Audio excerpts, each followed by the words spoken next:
And I now turn for the last of the rapporteur speakers to Mr. Mitchell. And you have 4 minutes. Thank you, Mr. President. The conciliation process has yielded some gains on some issues of concern for the Parliament. There had previously been numerous questions concerning the extent of powers given to the Commission in implementing the programmes of the EU's external financing instruments. And I am happy to see that we have a situation where the European Parliament and the Council decide together on important strategic decisions. This is positive. I am fully aware that the negotiations have been extremely difficult and complex, in particular since the Council has not been active and made not a single counter-proposal in the discussions. Parliament was therefore forced to move and make concessions in the interests of beneficiary countries. Many of my fellow members in the Development Committee, including the rapporteur Mr Goerens himself, feel that the final result on the DCI BAM regulation is not acceptable, neither in political nor in legal terms, and I will return to that point in a moment.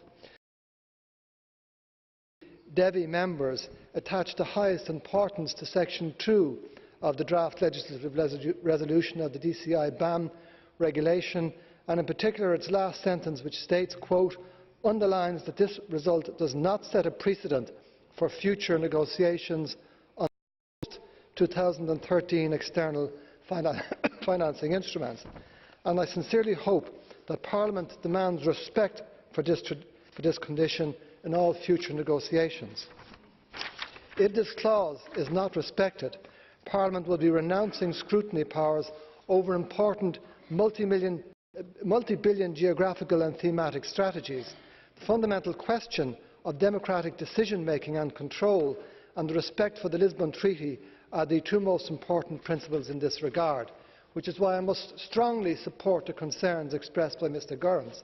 And I have to say, and I say this in your presence, Mr Vice President, I think it is time that the President of this Parliament calls to be carried out an independent review of the role that the Commission is supposed to play as honest broker in the conciliation process. It should not align itself with either institution and should ensure that the principles set out in the treaties as approved by the people of Europe are upheld, as is their sworn duty. And I have to say I have some doubts that that is the case. We can say that we have made progress in relation to financing of the development programmes. 36 million children per day used to die. Thankfully that is down now to less than 21 million. Much progress has been made, but by 2050 the population of the world will have increased by more than 2 billion people, 90% of whom will be born into what is now the developing world. We need to address this issue for altruistic reasons and for selfish reasons. If not, we will leave our children and our grandchildren a dreadful inheritance. We need to educate public opinion in Europe, starting with our fellow European parliamentarians and national parliamentarians, about the importance of pursuing this issue. We need efficiency and coherent policy in relation to aid. But above all, I say this. This will only happen. This efficiency, this effectiveness, this coherence will only happen if there is transparency and accountability. This is not a residents' association. This is the Parliament of Europe. We have not been shown the full respect we are entitled to by the Commission in this regard, and it is not the first time. It took 2.5 years to negotiate the DCI approach and attitude by the Commission. And I say this, Mr Vice President, if the Commission of its own volition does not return to the spirit and the principles of the treaties, then the President of Parliament must call them to account and ensure that they do. It is our duty to defend this institution against intrusion from whatever source. Thank you, Mr President. Thank you very much.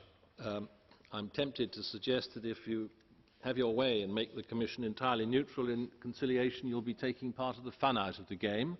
But nevertheless, you have put a few questions. Commissioner Füle, you have the floor.